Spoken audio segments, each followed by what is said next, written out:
Welcome back, everybody. We are up to the topic of new science as we study our second unit, the Industrial Revolution. So let's get into how science was changing during the Industrial Revolution. And you can see we are working our way now up to, we're getting pretty close to the end of the Industrial Revolution. So let's get into the topic today. And we're going to start by looking at medicine and some big medical advancements and health advancements in the 1800s. So the first thing we're going to do is we're going to look at germs. Yes, germs. Why were germs unknown to humans for thousands of years? And the answer, of course, is they couldn't see them, right? It's not until we have microscopes that we can actually see microorganisms or germs. But even once they were seen, that we weren't quite sure what they could do or what they were doing. A lot of people thought they're so small that they must be harmless.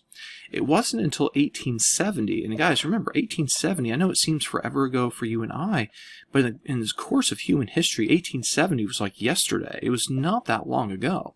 It wasn't until that year that a guy from France, Louis Pasteur, really discovered the link between diseases and bacteria, that microorganisms, those tiny little things that you can't even see with the naked eye, are in fact making people sick and killing people. And his name lives on in pasteurization. So next time you go to the grocery store with your parents and you're looking at the milk and all the other juices and everything, you'll probably notice that they say they have been pasteurized. And all that simply means is, with pasteurization, milk is heated up and then cooled back down. And that heat is what kills the microorganisms and makes the milk safe to drink. So this process, has saved, I don't even know how many lives, because what it does is prevents just a whole slew of different diseases from being spread from milk. And of course, milk was a very common beverage back in this time period, and still today for that matter. All right, now let's look at the issue of surgery. I know some of us probably have undergone surgery, some of us have not. Surgery, especially the first time you do it, is frankly a very scary process. I mean, they're literally cutting you open and looking inside and doing something. That's not normal, right? But even having said all that, modern surgery is nothing compared to the surgery done in, say, the Middle Ages or even the ancient times. Surgery back then was, basically an absolute last resort, that you are so far gone that even though the surgery is probably going to kill you, it might save you.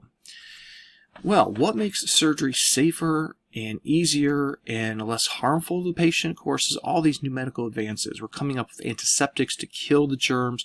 We're coming up with anesthesia to allow the patient to basically not feel pain during surgery because they're going to pass out. Ether is a good example of this. And we're also starting to develop vaccines to prevent the disease from happening in the first place.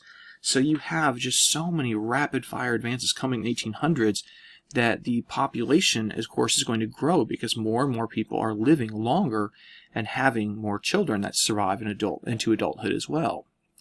Now, there's one name in particular we need to talk about from this time period, and that is Florence Nightingale. She was a British nurse. She served during something called the Crimean War. And the Crimean War really opened her eyes as to what hospitals and how hospitals should function, because she looked at these hospitals set up to care for sick and wounded soldiers, and she noticed a lot of these soldiers who went into the hospital with non-life-threatening injuries would simply die in the hospital. And the reason was the hospitals were incredibly unsanitary, and they were not designed in a way to keep patients healthy. And so she opens her first nursing school in 1860, and she really sets the tone that nursing is a serious profession, and hospitals have to be caring, well lit, well ventilated, and clean to keep their patients safe. All right, now we're going to move over and look at some science in terms of chemistry and physics. And when we talk about chemistry, of course, we're looking at the chemical makeup of things. And in 1866, a guy named Alfred Nobel invented dynamite. Okay, and so he's using chemistry to develop an explosive. Now, why is this such a big deal? Well, before this, explosives had been basically black powder. and they would be, black powder would be used to, say, as they're doing mine work or maybe construction work or something, they have to blow up rocks or something along those lines. Well, black powder, is not terribly safe. It's very volatile, and even a small little spark could set it off unexpectedly. So dynamite is a much, much safer explosive, and this thing is going to save lives and make construction easier. And it's going to make Alfred Nobel a very, very wealthy man, because it's going to be in high demand across the world. So much money, in fact, that when he died, he decided to leave behind most of his fortune, about 94% of it, to fund the Nobel prizes that we're all familiar with. His goal here was to basically reward scientists for coming up with new inventions, and to also encourage scientists to kind of push the boundaries of what is possible when it comes to science.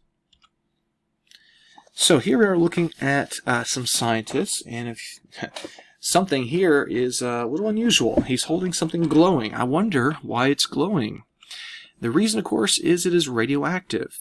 And radioactivity is something that was not really fully understood until Marie and Pierre Curie discovered it in 1898.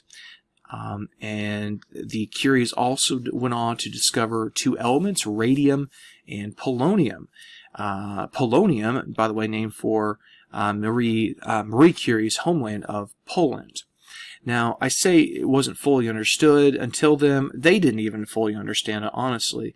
And in fact, Marie Curie, later died, probably from complications from radiation poison. She was exposing herself unwittingly to radioactivity, and that took a toll on her health. All right, now let's move on to talk a little bit about physics. And when we're talking physics, guys, of course, one name is really above all others, and that is the German scientist Albert Einstein. So Einstein is known for a lot of things, but most famously probably his theories of relativity. And what the theories of relativity did was it totally transformed how we saw things like space, time, energy, and matter. We look at a lot of these things as constants, that space and time are fixed. They can't be altered. But his argument was that the really only constant was energy, and that things like space and time and matter can in fact change in relationship or relative to energy. And these things, these ideas sound, very space age and maybe not something you're going to use on a daily basis, but they're going to unlock new ways of doing science and building technologies. And of course, ultimately, one thing this will lead to down the road is atomic weapons. All right, now we're going to look at the theory of natural selection, an idea of Charles Darwin. And look at what these ideas were, but also how it affected society as a whole.